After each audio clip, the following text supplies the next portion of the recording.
सैयदे सलात सुल्ताजी का आस्ताना है।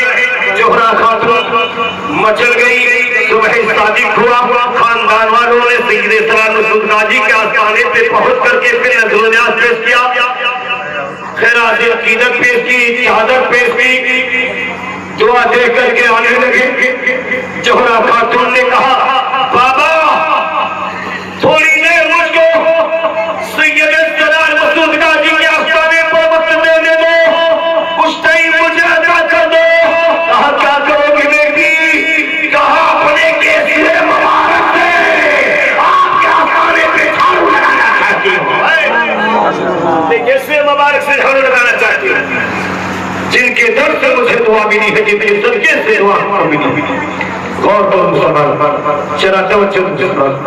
जोहरा खातून अपने केसरे मुबारक से झाड़ू लगाती घर गई, फिर इसके गाजी पाक सीने में फंसा है, रुकी रही, बिलकती रही।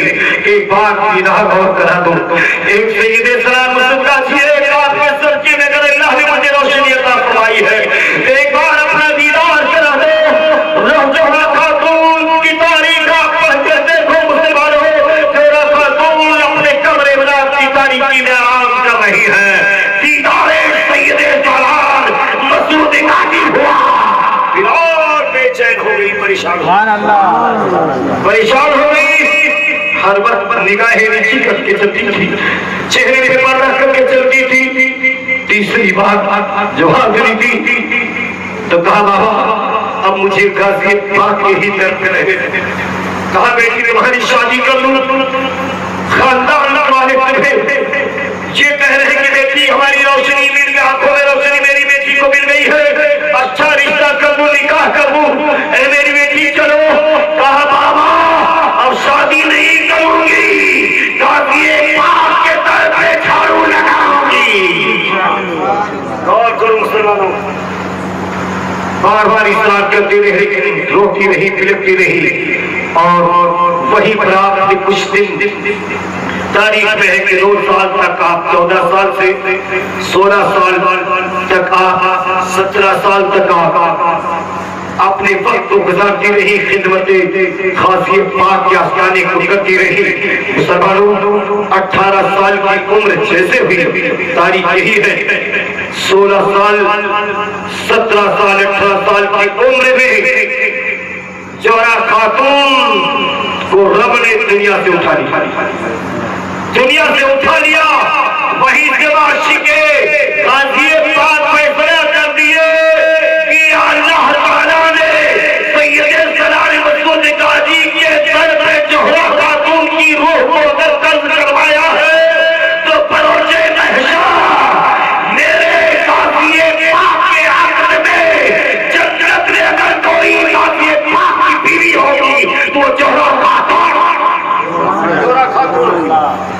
जरा तो जो मुसलमानों उनकी बीवी अगर होगी जन्नत में वो जोहरा खातून। जरा गौर करो, यही है इश्क़ गाज़ी पाक। गौर करो मुसलमानों, और वही थोड़ी की सदमी है। एक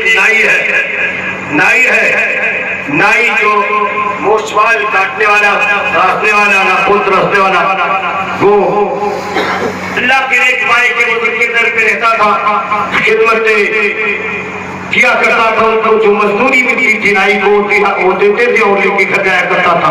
हफ्ते में बार आया करता था। एक दिन वो आया, कहा मेरे मालिक हुजूर कल मैं आपके यहाँ इतवार के दिन आया करता था, लेकिन अब नहीं आ पाऊंगा, कल नहीं आ पाऊंगा इतवार के दिन। चाहे जुमे को आज जो कुछ कराना है, मूछ बनवा लो, दाढ़ी कटवा लो, बाल कटवा लो, जो चीज कुछ छोटे बड़े आपको कराने हैं करा लीजिए, लेकिन हुजूर मैं इतवार के दिन नहीं आऊंगा। कहा कि क्यों नहीं आओगे? पैसा मैं देता हूँ, तनख्वाह मैं देता हूँ, तुम्हारी मर्जी नहीं चलेगी। कहा हुजूर तनख्वाह मैं आप देते हो, मुझको मजदूरी आप देते हो, आपके सर पे आकर के मुझको मजदूरी मिलती है, खिदमत मैं आप करता हूँ, आपका किया करता हूँ, आप मुझको मजदूरी देते हो, मेरी तनख्वाह देते हो, लेकिन सुन लो मैं इतवार के दिन नहीं आ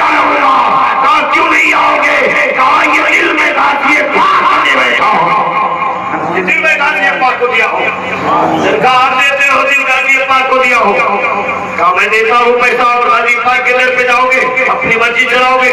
कहा मैं जाऊंगा, चाहे मुझे तनख्वाह मिले चाहे न मिले, मेरे गाजी पाक का मेरा आ गया जाऊंगा।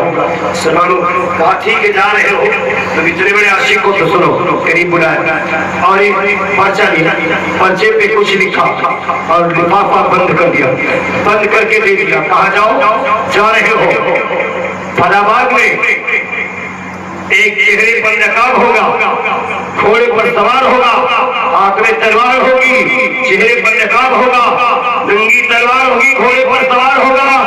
फला टाइम में वहीं पहुंच जाना, मेरा ये खत उन्हें दे देना और मेरा सलाम कह देना, मेरा सलाम कह देना। उसे क्या खबर थी, यही सैयद सलाम रसूलुल्लाह जी। इशारे में काम हो रहा है, जान जाता तो कदमों भी गिर जाता, कदमों को चूम लेता। लेकिन मुसलमानों, अल्लाह के नेक बंदे अल्लाह का नेक बंदा भेज रहा है, अल्लाह के नेक बंदे के बाद भेज रहा है। मुसलमानों, ये नाई को खबर नहीं कि कहाँ कौन भेज रहे हैं। और के मुसलमानों, इनको ना समझ सका वो कि जिनके दर पे नौकरी करता था और जहाँ जा रहा है उनको भी ना समझ सका जिनके दर पे खत लेके जा रहा है। पहुंचा टाइम के मुताबिक कोई बाग में पहुंचा तो देखा चेहरे पर नकाब है, घोड़े पर सवार है, इस्लामी लिबास है, हाथ में तलवार है। हुक्म के मुताबिक वो खत पेश कर दिया, हुजूर ये मेरे मालिक ने आपको खत दिया। खत को लिया, खोला, पढ़ा और फिर खत में कुछ लिखा, बंद करके दे दिया। कहा जाओ अपने मालिक को मेरा खत वापस दे देना। बोलो और क्या कहा आपके मालिक ने? कहा आपको सलाम भेजा है तो खुद सलाम ने कहा चेहरे पर नकाब में रहने वाला, पर्दा करने वाला पलट कर जवाब दिया, जाके अपने मालिक से मेरा सलाम कह देना।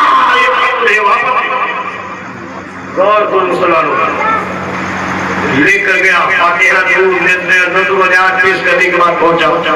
हुजूर बात मेरी समझ नहीं आ रही, आपने खत लिखा, उसमें कुछ लिखा, बंद करके लिफाफा मुझको दे दिया, बताया घुड़सवार भेजे कि उनको खत दे देना, खत दे देना, वापस सलाम पेश कर देना। और मेरे समझ नहीं आ रहा, उन्होंने भी खत पढ़ा, खत में कुछ लिखा, लिफाफा बंद किया, मुझको दिया, आपको सलाम पेश कर दिया और खत वापस देने को हुक्म दिया। ये खतों खुतूत की बात में क्या लिखा, खत के अंदर क्या लिखा गया, ये खतों खुतूत की बात मेरे जहन में नहीं आ रही है, समझ में नहीं आ रही है। आपने क्या लिखा, उन्होंने क्या लिखा? सलाम की बात तो समझ में रही, आपने सलाम पेश किया, मैंने पहुंचा दिया। उन्होंने सलाम पेश किया, मैंने आपके तक पहुंचा दिया, लेकिन खत के अंदर क्या लिखा मेरे समझ में नहीं आया। कहा मैं कुछ और नहीं लिखा था, बस चुंगे चंद लिखे थे। कहा लिखा? कहा यही इतनी तपिश, इतनी गर्मी में ये सैयदे सरदार मसूद गाजी इन दीवानों को क्यों बुलाते हो, मस्तानों को क्यों बुलाते हो, क्यों नहीं रोकते हो? ये हैरान और परेशान होते हैं, बीमार होते हैं, तकलीफें उठाते हैं, इनको क्यों रोक नहीं देते हो, क्यों बुलाते हो? तो कहा क्या खत में जवाब मिला? कहा मिला यही, जब जिसको तनख्वाह दे रहे हो, बोलो जिसको तनख्वाह दे रहे हो, एक नाई को नहीं रोक पाए, पूरी दुनिया में इश्क में आ रही है। जब एक नाव को नहीं रोक पाए, एक नाई को नहीं रोक पा रहे हो, पूरी दुनिया को किस को मैं रोको जो मेरी इश्क में भागी चली जा रही है? तो इसके का ये 5 सीने में बताओ और तब नजरुल न्याज रफी भाई जो पेश करें, मौला ताला उसे कबूल फरमाए, हम सबके हाजिर को मौला कबूल फरमाए।